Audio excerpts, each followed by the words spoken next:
LT11 presenta INTA Radio. Ciencia, tecnología, investigación. INTA Radio. INTA Radio. Contenidos radiofónicos vinculados a la ruralidad.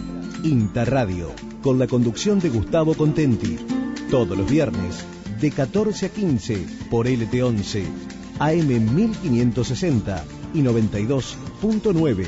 FM Nacional Concepción del Uruguay, la radio pública. Bienvenidos.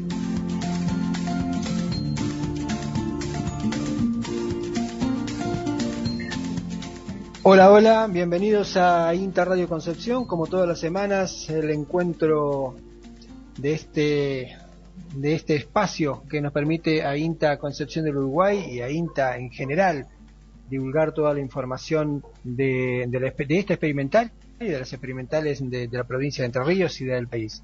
La verdad que antes de comenzar quiero agradecerles en particular a la gente de Concepción del Uruguay y de la emisora de Radio Nacional, porque semana a semana siempre recibo una gran colaboración, no solamente de Pato Ardáez, que está en el control en este momento y ha estado desde que creo que desde que iniciamos este ciclo del año pasado, sino también a Rubén Noar, que está en la parte de edición y siempre brindándonos apoyo en todo lo que es la recepción y entrega de material después al Pato Ardáez.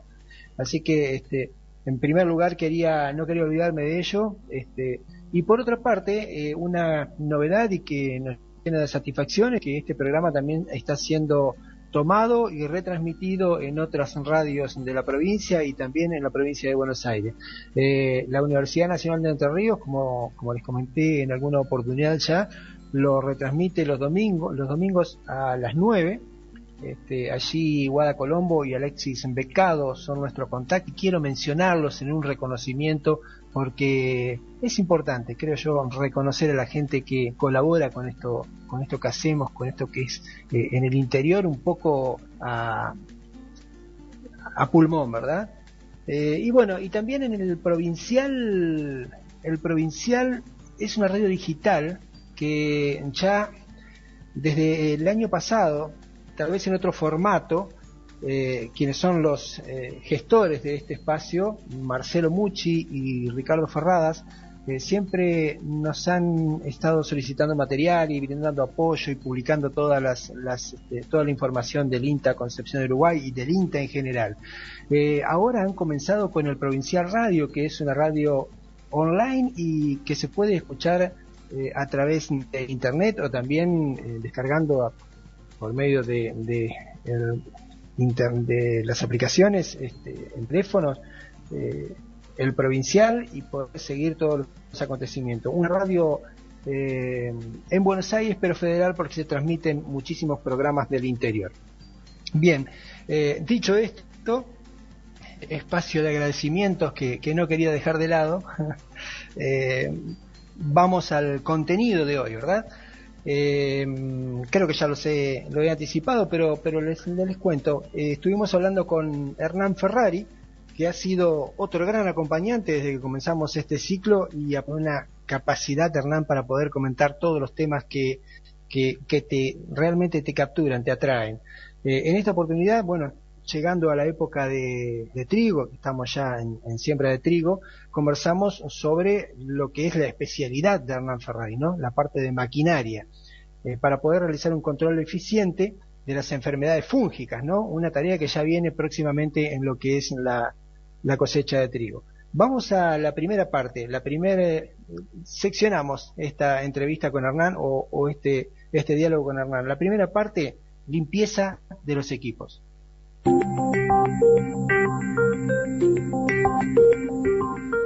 Hola Gustavo, muy buenas tardes. Un gusto charlar con ustedes nuevamente después de un tiempo de ausencia por parte mía, así que es un gran placer estar nuevamente en tu programa. Estamos en plena campaña de fina, o sea, tenemos el trigo, algo de cebada, la avena en pleno desarrollo, y muy pronto, cuando arranque la antesis, o sea, el periodo de floración, van a empezar a aparecer las primeras enfermedades fúngicas y vamos a tener que estar muy bien preparados para hacer un control eficiente de las mismas. Cuando digo muy bien preparados, los que estamos en la parte de aplicación de fitosanitarios, estoy hablando en que vamos a tener que tener muy bien limpios los equipos. Es importante que tanto el depósito, el circuito, las válvulas antigoteo, las pastillas de los equipos de pulverización estén muy bien limpios, porque si no, cuando agreguemos el agua y el producto nuevo del fungicida que vamos a utilizar, ya vamos a estar generando una mezcla, una premezcla con los residuos de los productos que nos quedaron anteriormente, y eso va a llevar a que normalmente genere fitotoxicidad en nuestro cultivo, en el cultivo que queremos controlar. Entonces, la limpieza de los equipos va a ser fundamental, y para hacer la limpieza lo que tenemos que hacer es utilizar agua limpia, poner muy poca agua dentro de la pulverizadora del depósito. 1/3 de la capacidad del depósito es más que suficiente para hacer una muy buena limpieza, y se hace en 3 etapas la limpieza. En la primera etapa se le agrega a este tercio de agua un producto comercial, que es un producto que lo que hace es inactivar el principio activo, lo desincrusta, lo limpia, tiene funciones detergentes. Entonces esto se hace recircular durante la máquina por todo el circuito, se abre el botalón, un ratito también las pastillas para que circule el producto por ella, y se lo hace trabajar durante 15 minutos.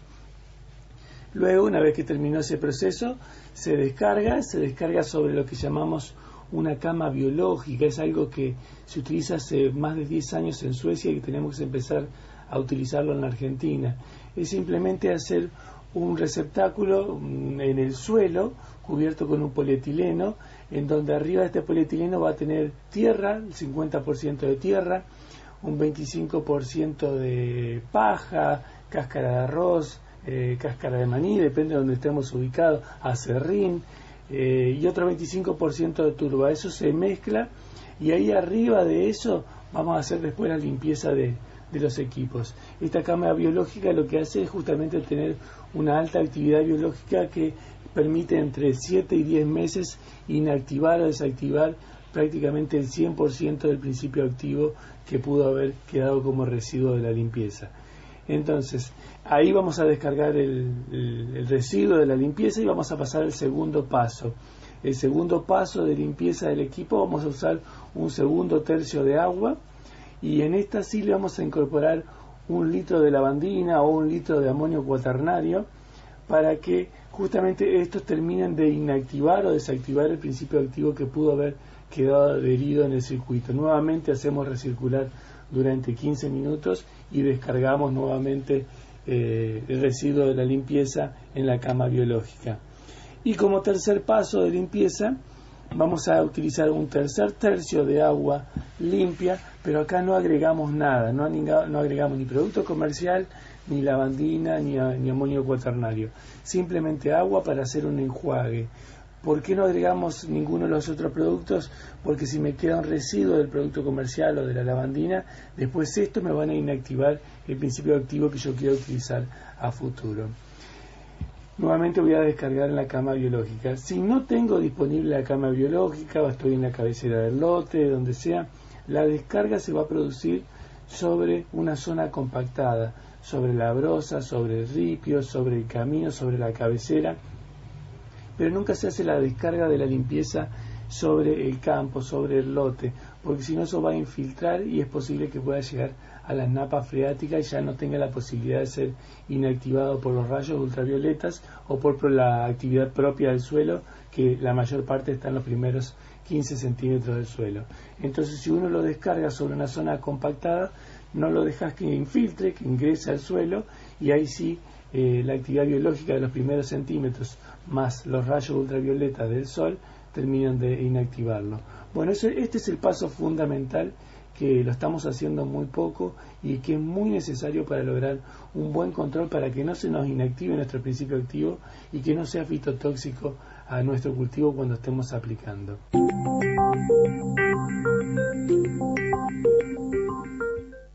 Bien, esta era la primera parte en la cual Hernán Ferrari, ingeniero agrónomo de INTA Concepción del Uruguay, nos ilustraba sobre la limpieza de las aplicaciones de fitosanitarios. Pero es muy interesante el estado y el mantenimiento. Por eso los invito a que escuchemos lo que nos dice a continuación.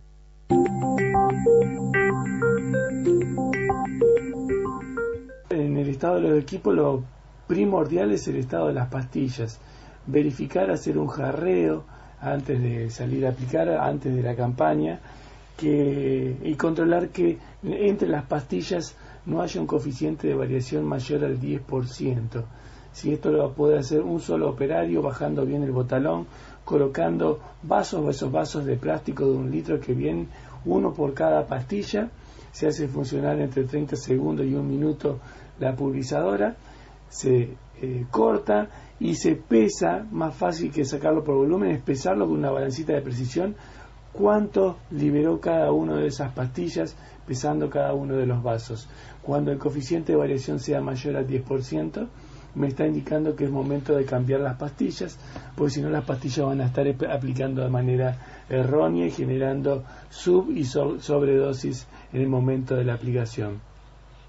El tercer punto crítico que vamos a tener que tener en cuenta es la calidad del agua de aplicación. En la calidad de agua lo que hablamos fundamentalmente es del pH que va a tener el agua, o sea, el potencial hidrógeno, si es ácida, neutra o alcalina, las partículas en suspensión que pueda llegar a tener el agua y las sales disueltas en agua. Entonces, dentro del pH es fundamental que todo aplicador, todo regente, todo profesional que esté trabajando en el momento de pulverizar tenga los equipos, los instrumentos para medir el pH, o sea, un pHímetro, el instrumento para medir las sales disueltas en agua, o sea, un TDS, y también un equipo para medir la velocidad del viento, la humedad relativa ambiente y la temperatura, que es un anemotermohigrómetro. Con estos 3 equipos son sumamente necesarios para realizar un muy buen control de las aplicaciones. Bien, arrancando entonces con el pH, la mayoría de los productos químicos que hay en el mercado, los fitosanitarios y sobre todo los fungicidas que vamos a utilizar en trigo, en cebada, en avena, se comportan bien en pH levemente ácido, o sea, pH entre 4 y 6, 6,5.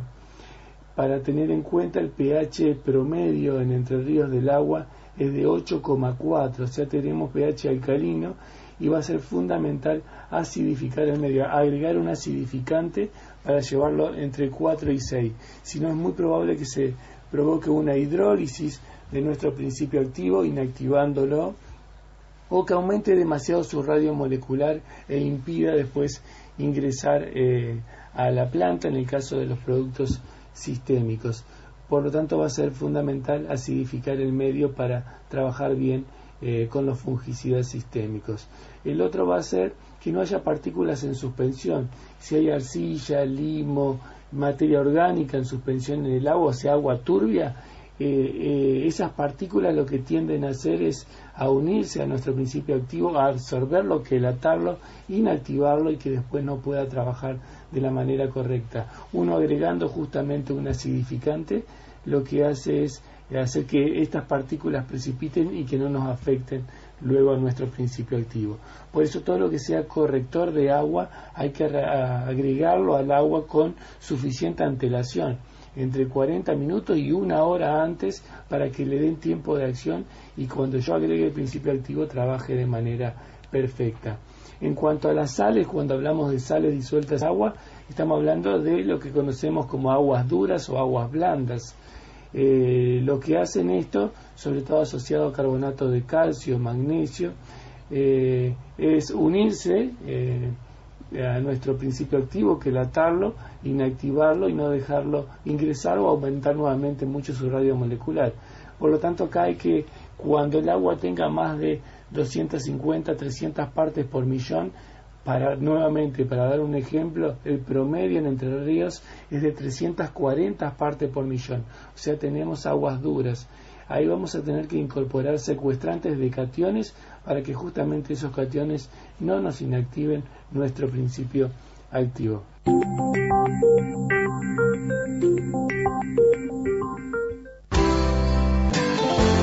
Somos radio. Somos INTA. La radio fue, es y seguirá siendo un medio de comunicación fundamental para nuestra tarea. Porque la radio potencia voces, replica conocimientos, promueve encuentros y democratiza la palabra. Seguimos sumando sonidos desde y para la ruralidad. Somos Radio. Somos INTA.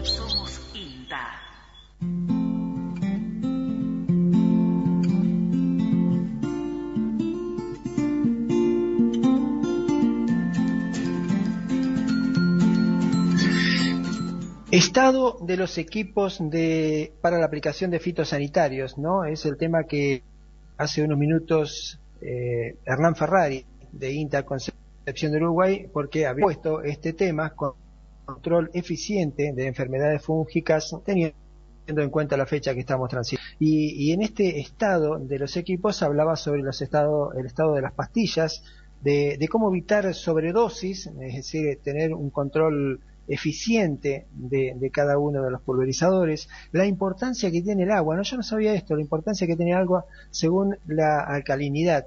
Bien, hay una tercera parte que no es menos importante, al contrario, hay que tenerla muy en cuenta, que habla sobre la aplicación, las precauciones que se deben tomar para realizar una aplicación eficiente.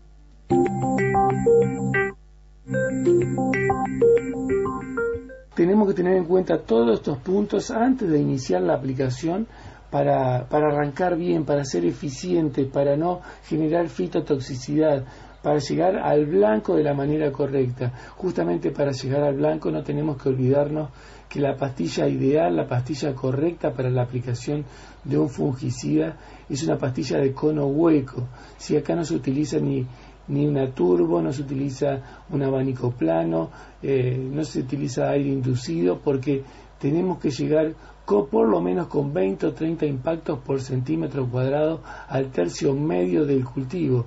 Entonces, la única pastilla que logra hacer eso de las que hay en el mercado es la pastilla de cono hueco.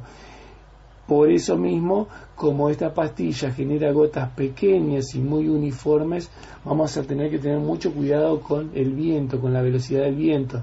Tener en cuenta que con vientos de 10-12 kilómetros por hora, la gota se puede llegar a mover hasta 90 metros lateralmente. Entonces tener en cuenta mucho el viento para saber cuánto va a ser la zona de resguardo para que esa gota no llegue al campo del vecino, no llegue a la escuela, no llegue a la ciudad, etcétera, etcétera. Y no aplicar nunca, y con esto termino como regla general, no aplicar nunca a las primeras horas de la mañana o al atardecer cuando no haya viento.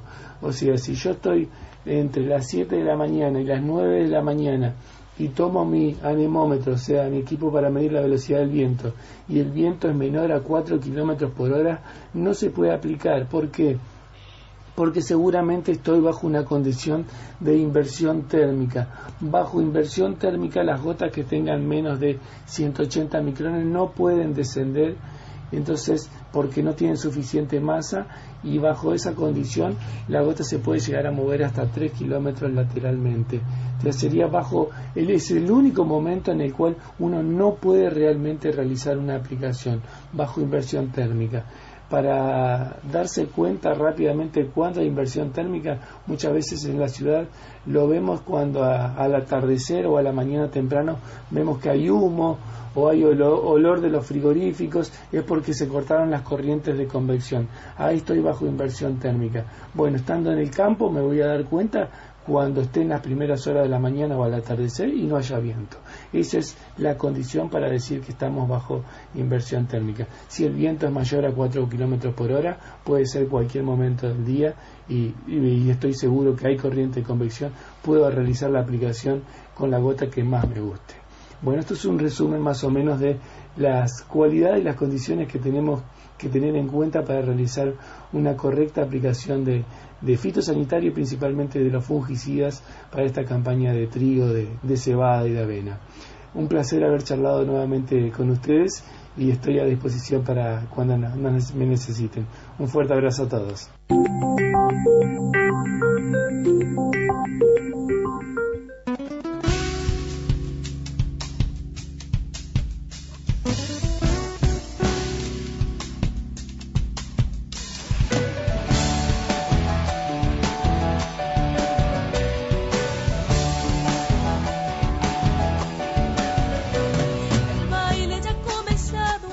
por Santiago del Estero, retumba en toda la selva el repicar de un bombo legüero.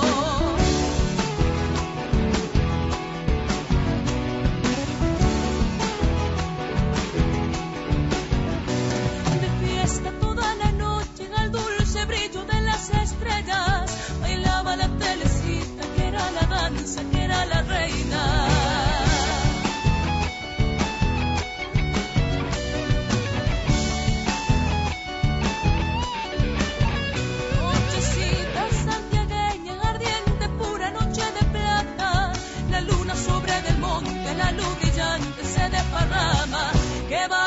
Telecita dulce y fragante como las flores, gritaba la paisanada emborrachada de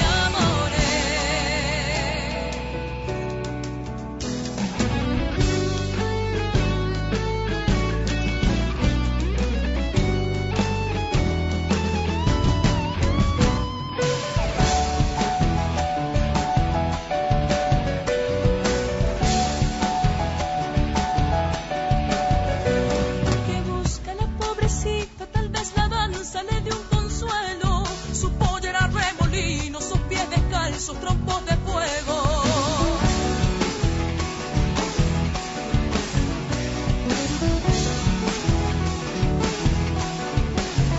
Telecita, telecita, te has vuelto lluvia, te has vuelto luna, te has vuelto flor de los campos, te has vuelto brisa que me perfuma.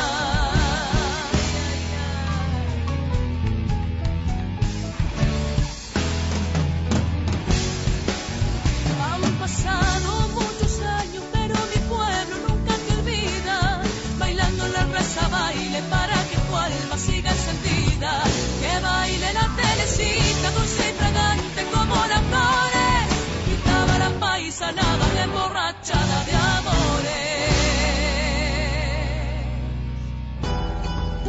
Escuchás Interradio, NLT11, Nacional Concepción del Uruguay. Les quiero comentar o hacer un repaso por la agenda que está bastante nutrida en estos días, la agenda que ustedes pueden chequear en la web de INTA Concepción del Uruguay. El 28 de julio habrá un seminario, desde luego son estos ciclos a través del canal de YouTube, Bienestar Animal en Confinamiento de Destete y Terminación a Corral. El 4 de agosto, ya pasando al mes de agosto, otro seminario, ciclo de conferencias técnicas en agricultura, sanidad y producción. Acaba de transcurrir esta semana uno de los ciclos programados. Bueno, el 4 de agosto habrá otro. Y continuando con agosto, el 13 se va a realizar vía YouTube el primer encuentro técnico virtual de cultivo de arroz en el noreste argentino. Sobre este tema hablamos con el ingeniero agrónomo Raúl Daniel Kruger de INTA Corrientes. Se va a llevar a cabo, decíamos, el 13, en la agenda lo van a encontrar el 13 de agosto, pero es una doble jornada.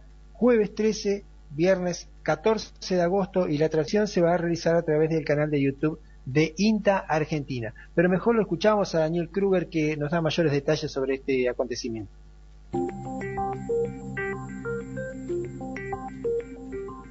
Hola Gustavo, buenas tardes. Sí, es un encuentro, es el primero en general en esta modalidad que realizamos, la cual va a consistir en dos encuentros consecutivos que se van a llevar a cabo ahora en el mes de agosto, en los días 13 y 14, por la tarde, a partir de las 5:30, que está organizado por el grupo al cual pertenezco, que es Cultivos Extensivos de la Experimental Corrientes, INTA Corrientes.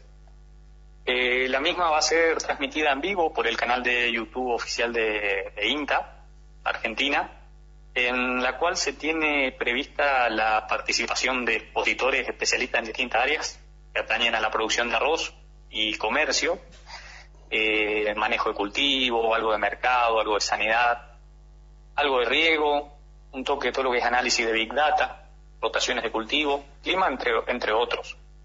El objetivo de la misma es difundir la información actualizada o novedosa que esté referida al cultivo del arroz en un espacio virtual tratando de hacer un intercambio continuo. Está más abocada a información orientada a productores locales, pero que pueden ser de utilidad para productores de otras zonas, ¿sí? Sí. Así que los esperamos, como bien dicen, en nuestro grupo acá de cultivos extensivos.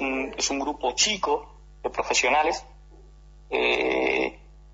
cada uno con una formación de posgrado en una temática específica, algo en nutrición, algo en protección, en lo que es semilla y mejoramiento. Somos cuatro profesionales que estamos trabajando en el cultivo de arroz, así que muchas de las otras temáticas que vamos a tratar realmente son otros profesionales vinculados al grupo o relacionados con nosotros. En la mayoría de los casos nosotros trabajamos en todo lo que es el desarrollo y la adaptación de cultivares, tanto de INTA como de otros semilleros y de otras zonas, y sobre todo en la integración y adaptación de buenas prácticas de manejo, de manera de optimizar el potencial de rendimiento, la calidad del grano, la conservación de los recursos naturales, siempre buscando contribuir a la sustentabilidad de la cadena arrocera de Corrientes, también como de otras provincias vecinas. Daniel, en Concepción del Uruguay hay trabajos interesantes de arroz. ¿Tienen relación ustedes con Concepción del Uruguay? ¿Trabajan con arroz del tipo que se ha generado, por ejemplo, en Concepción? Sí, con ellos venimos trabajando hace tiempo. Hay muchas líneas de trabajo comunes. En general, áreas temáticas muchas veces ellos abarcan, realmente cada experimental abarca problemas más locales, pero que tienen alguna incumbencia a nivel regional. Es decir, nosotros participamos con ellos en programas nacionales de mejoramientos, en otros programas de protección, de cultivo. Es decir, hay un trabajo institucional y relacionado entre ambas partes. Para cerrar y para que quede claro entonces el concepto, esto se va a realizar el jueves 13 y viernes 15 de agosto de 17:30 a 20. Son 2 jornadas. Exactamente. Esto va por el canal de YouTube de INTA Argentina. Los temas centrales entonces son, ¿me los querés repetir? En los temas principales que van a estar va a ser algo de manejo, de cultivo, algo de mercado regional, sobre todo de Corrientes, y algo regional, sanidad de cultivo, algunos aspectos interesantes que estamos trabajando en conjunto con la gente de Concepción del Uruguay, temas relacionados al riego de cultivo. Aquí vamos a ver un manual que se está difundiendo, manual de riego para Latinoamérica, que lo hace gente relacionada a nuestro grupo. Análisis de Big Data, en manejo de grupos de productores locales. Se verá algo de rotaciones con gente muy relacionada y que tiene experiencia en este tema. Se verá algunas cuestiones climáticas, sobre todo lo que fue la campaña y algo de pronóstico para la que viene. Y bueno, si me olvido de algo, seguramente estará en el programa.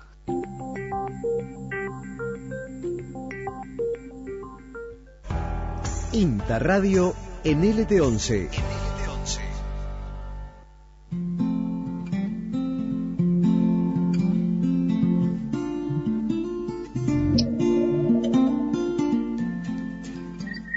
En ediciones anteriores hemos estado hablando con el ingeniero agrónomo Héctor Skrecher, que reside en San Salvador y es el referente, el jefe de la Agencia de Extensión Rural de San Salvador, que depende de la Estación Experimental de Concepción del Uruguay.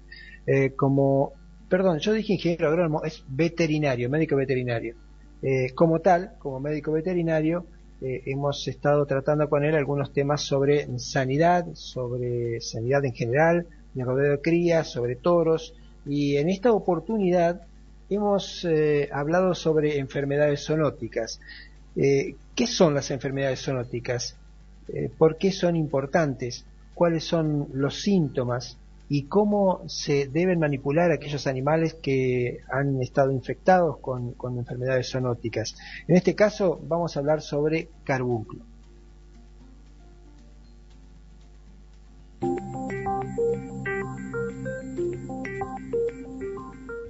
¿Qué son las enfermedades zoonóticas? Son aquellas que son enfermedades que se transmiten desde los animales al hombre. Y en el bovino tenemos básicamente dos enfermedades que son cruciales. Una es brucelosis, ¿no?, que se transmite fundamentalmente en la atención en los partos, y justamente estamos en una época de pariciones, así que a tener cuidado en los partos, porque la mayor fuente de contagio para esta enfermedad. Otra enfermedad que también tiene su importancia a nivel zoonosis, porque afecta a la salud humana, es el carúnculo. Es una enfermedad antiquísima, de muchos años. Si bien se vienen haciendo vacunaciones, que es la manera de prevenir esta enfermedad, aún hoy existen brotes de carúnculo con implicancia en la salud humana. Y no solo con eso, sino que ante una tardanza en el diagnóstico por parte de la medicina humana, se produce la muerte de los pacientes, que normalmente son trabajadores rurales. Y para mencionarte alguna más, Gustavo, otras enfermedades infecciosas que también, no quiero hacer acá un combo de enfermedades, pero bueno, hay otras enfermedades infecciosas que también afectan al humano, por ejemplo la leptospirosis, que si bien no es una enfermedad que ha tenido mucha relevancia en lo que es el rodeo de cría, pero sí se da mucho en tambo. Por decirte y mencionarte, el carúnculo es una enfermedad que afecta a los animales adultos, el rodeo adulto, por eso se debe vacunar en todos los rodeos. Y hacerte un poquito de historia, el carúnculo, por eso te decía que es una enfermedad antiquísima. La primera vacuna que se aplica acá en el país contra carúnculo fue a fines del 1800, en una estancia que se llamaba Las Cabezas, en el departamento de Gualeguaychú. Ahí se aplica la primera vacuna contra el carúnculo acá en Argentina, porque bueno, era un establecimiento donde se morían los animales y también los empleados, que sufrían el famoso grano negro, grano malo, que llamaban, y bueno, en ese entonces no había antibióticos y el personal de campo se terminaba muriendo infectado por esta enfermedad. ¿Por qué le llamaban así? ¿Era uno de los síntomas? Era uno de los síntomas, aparecía en el lugar de la lesión, digamos, porque normalmente el animal que moría en aquellos momentos era cuereado por el personal de campo, y bueno, y ante cualquier lesión de ese animal que había muerto de carúnculo, o un corte con el cuchillo, o una astilla de hueso, provocaba la aparición de esa lesión que era similar a un grano, y bueno, curso de fiebre y demás, y terminaba con la muerte, ¿no? Ese era el curso. Héctor, ¿y hoy en día la existencia de esta enfermedad hay algún porcentaje? ¿Hay apariciones? Sí, hay apariciones, hay brotes de carúnculo que aparecen. Obviamente se deben prestar, hay ciertas situaciones en el año, situaciones climáticas de temperatura y humedad, que favorecen la aparición de esta enfermedad. Por ejemplo, fines de verano, meses de febrero, marzo, abril, donde las temperaturas son de medias a alta y con alto porcentaje de humedad, lo que favorece la esporulación de esta bacteria, y aparecen los casos o mortandades en animales. Y también allá cuando comienza la primavera, en septiembre, octubre. Ahí donde se da la mayor casuística de aparición de casos de carúnculo. Pero estos casos de carúnculo se deben fundamentalmente a que no se hace vacunación. Por mencionarte una estadística de CAPROVE, que es la Cámara Argentina de Productos Veterinarios, que testea todas las ventas que se hacen a nivel país de ciertos productos veterinarios. Sí. De todo el stock de hacienda que tenemos en el país, no se llega a vacunar el 45% de carúnculo. O sea que tenemos casi el 55% del rodeo nacional que no se vacuna contra carbúnculo. Sucede que no es una de las obligatorias, ¿no? Vos sabés que si bien es una vacunación que figura en el catálogo de SENASA como vacunación obligatoria, pero digamos que está en la decisión del productor de hacerlo o no, o del dueño de los animales, y por eso en muchos casos no se le aplica. Y hay muchos casos que sucede que en establecimientos donde ha aparecido en algún momento el carbúnculo se deja de vacunar y en el transcurso de 3 años aparece nuevamente, porque la espora del carbúnculo dura más de 50 años en el suelo y también contamina las aguas. De ahí que se aconseja la manipulación de aquellos animales que se han muerto de carbúnculo, de taparlos, de no cuerearlos, de no sangrarlos, porque justamente una de las características que tiene la bacteria del carbúnculo es la esporulación. Una vez que esporula, esa espora queda en el suelo. Y la idea es no darle oxígeno a esa bacteria como para que esporule. Entonces, sí, lo ideal es, se ha llegado a una técnica de tapado que se tapa con un nylon. Esto justamente un veterinario muy cercano a nuestro INTA, allá por Balcarce, el doctor Noceda, ideó un sistema de tapado con un nylon, simplemente un nylon grueso, y se tapa todo el animal y, bueno, los extremos del nylon son tapados con tierra y el animal queda ahí y se desintegra ahí. No se aconseja el quemado. Anteriormente se lo tapaba con cal también, ¿no? Se podría hacer, es una de las técnicas, taparlo con cal o directamente taparlo con tierra, pero no quemarlo, no abrirlo, o sea, no darle la chance de que la bacteria tome oxígeno para que pueda esporular, ¿tá? Porque si esporula, hace cuenta que estamos diseminando el carbúnculo por todo el medio ambiente. Y te iba a decir que una de las vías más importantes de contaminación en las personas, en el personal de campo, en el productor, el dueño de los animales, es justamente la inhalación. Uno no se da cuenta que el animal murió de carbúnculo, está al lado del animal, obviamente uno está respirando, y si la bacteria tuvo salida al medio ambiente, está ahí en un ámbito contaminado y te podés infectar por vía aérea, ¿no? Que, bueno, es muy agudo, con fiebre, y si el diagnóstico médico no llega a tiempo, el destino final es la muerte de la persona. ¿Cuáles son los síntomas en las personas? Fiebre alta, fiebre alta y aparición de la lesión esa famosa que se denomina grano malo en el lugar de la lesión, si hubiese sido por ingreso por piel, digamos, ¿no? Claro, por una lesión. En caso de inhalarlo. En caso de inhalarlo es directamente una temperatura altísima, mucha fiebre y bueno, y la persona pierde el conocimiento casi en forma inmediata, te voy a decir. En el transcurso de horas ya tenés el desarrollo de la enfermedad, porque la espora va directamente al pulmón. Y si no es tratado con el antibiótico debido y en el tiempo debido, el pronóstico es muy desfavorable. Escuchás Interradio NLT11 Nacional Concepción del Uruguay. Interradio NLT11.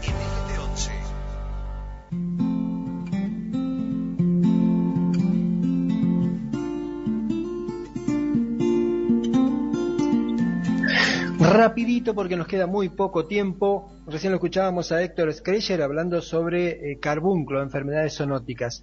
Lo último que nos está quedando, Entre Ríos cuenta con la estimación de la energía que se puede producir a partir de biomasa. La información generada demuestra que Entre Ríos tiene un gran potencial bioenergético en base al volumen y a la variedad de fuentes de biomasa seca y húmeda con que cuenta. Este tema lo tratamos vía telefónica con Jorge Bozdenovich de la Estación Experimental de INTA Paraná. Los dejo con Jorge Bozdenovich en esta entrevista que hicimos y nos despedimos hasta la semana que viene porque ya no nos queda más tiempo, así que muchísimas gracias y en 7 días nos estamos reencontrando por este mismo medio.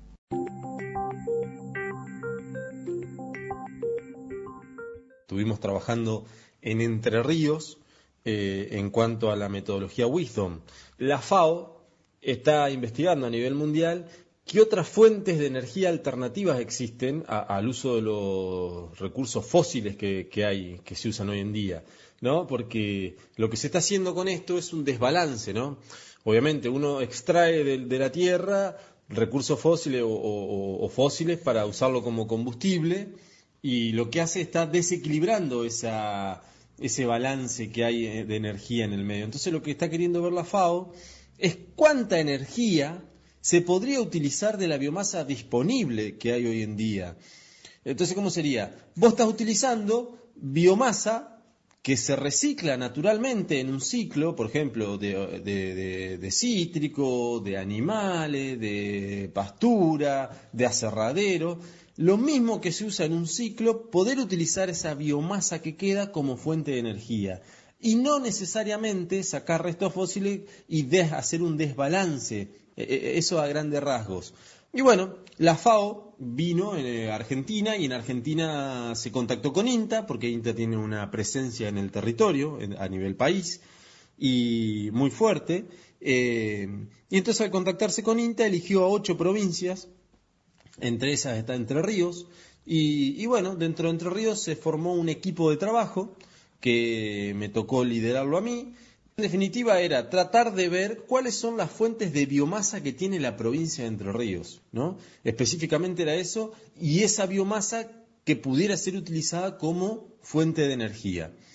Entonces, bueno, se empezó a diagramar un mapeo, digamos, de todo lo que tenía la provincia de Entre Ríos, o sea, cuál era la oferta que había, ¿sí?, de biomasa. Entonces, bueno, hay alguna oferta que es directa, oferta que es indirecta. Dentro de la oferta directa, por ejemplo, tenemos todo lo que es lo que aportan todos los feedlots, lo que aportan los tambos, los porcinos, todo lo que es la parte avícola de la provincia. Eso sería como aporte directo húmedo, ¿no? Porque todo eso, los efluentes que generan esto, se puede utilizar como biomasa para generar energía. Pero también tenemos todo lo que aporta lo que es la forestación, bosque nativo, pecan, que está teniendo gran auge en la provincia de Entre Ríos, con todo lo que son las podas, ¿no? Arándanos en gran parte, junto con viñedos, que está creciendo mucho. Y obviamente nosotros tenemos el gran... en la costa del Uruguay, todo lo que es los cítricos y los forestales, ¿no? Que eso es una fuente de biomasa muy importante que debíamos tenerla en cuenta. Y obviamente hay algo indirecto en todo esto, que es todo lo que son los mercados y las industrias, ¿no? Por ejemplo, todo lo que es la fruta y horticultura, todo lo que es la industria láctea, todo lo relacionado a la avicultura, como son las plantas de incubación, los frigoríficos avícolas. Y obviamente todo lo que son los frigoríficos porcino, bovino, y bueno, todo este resto de otras industrias que tienen algún agregado en cuanto a la biomasa que se podría utilizar como energía. Jorge, ¿y cómo se logra identificar dónde está esa oferta? Y bueno, para eso hubo que hacer un trabajo interinstitucional, porque nos tuvimos que contactar con todos los organismos públicos y privados de la provincia de Entre Ríos, comentarles cuál era la propuesta, comentarles el convenio INTA-FAO, y que obviamente esto trasciende a los objetivos individuales de la empresa, hasta inclusive de las instituciones. Tuvimos la aceptación del 100% de todas las empresas, colaboraron con información, ¿sí?, de todo lo que era necesario. Con eso se logró armar por lo menos el mapeo de la oferta de lo que teníamos. Pero obviamente todo esto había que sumarle todo lo que era la parte física, esa oferta de biomasa. ¿Dónde está? ¿En qué lugar está? ¿Qué caminos tenemos para acercarla a un lugar de posible transformación? ¿Qué red vial tenemos? ¿Red ferroviaria? ¿Qué curso de agua tenemos? ¿Hay algún asentamiento humano cerca que la pudiera procesar? ¿Qué pendiente tiene el terreno? Ustedes saben que en Entre Ríos tenemos bastantes dificultades con el tema de nuestro paisaje. Obviamente también entra en juego todo lo que es la parte que tenemos en Entre Ríos, que son las áreas naturales protegidas, ¿no? O los bosques nativos protegidos también. Y dentro del bosque nativo, ¿qué parte podemos sacar alguna biomasa y qué parte no? El INTA fue el encargado de toda esta logística. ¿Cómo detectan dónde está disponible la biomasa? Algo que hay que recalcar es que esto se hizo en el 2017, ¿no? 2016, 2017. Entonces, hasta ese momento se detectaron 190 establecimientos de feedlot en la provincia de Entre Ríos, se detectaron 459 establecimientos porcinos, 773 tambos, ¿sí?, más de 2.300 galpones de pollos parrilleros y 192 establecimientos de ponedoras y alrededor de 17 frigoríficos de aves. Toda esta información hubo que georreferenciarla, ubicarla. También se tuvo en cuenta algunas otras cuestiones que Entre Ríos no la tenía relevada, como por ejemplo todo el tema de la ladrillería. Entonces todo esto por parte de la oferta de la biomasa, ¿sí?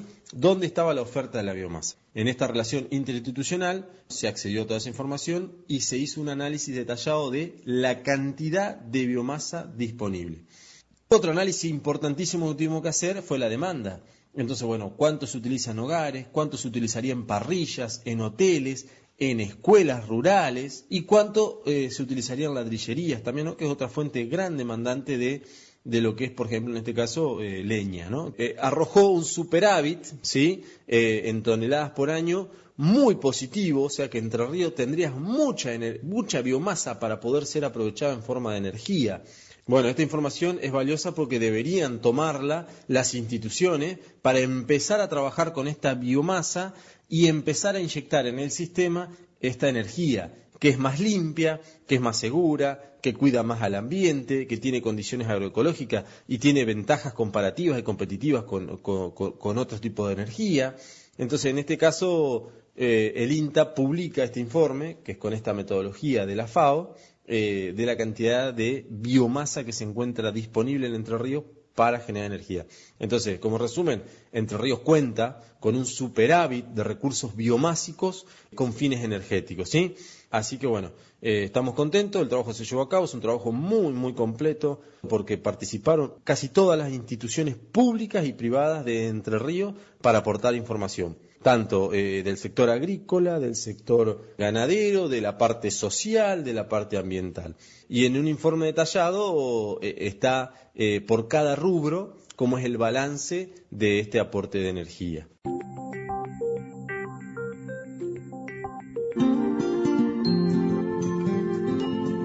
El próximo viernes nos volvemos a encontrar en Interradio.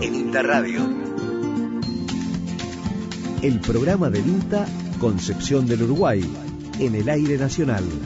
DLT11, AM 1560.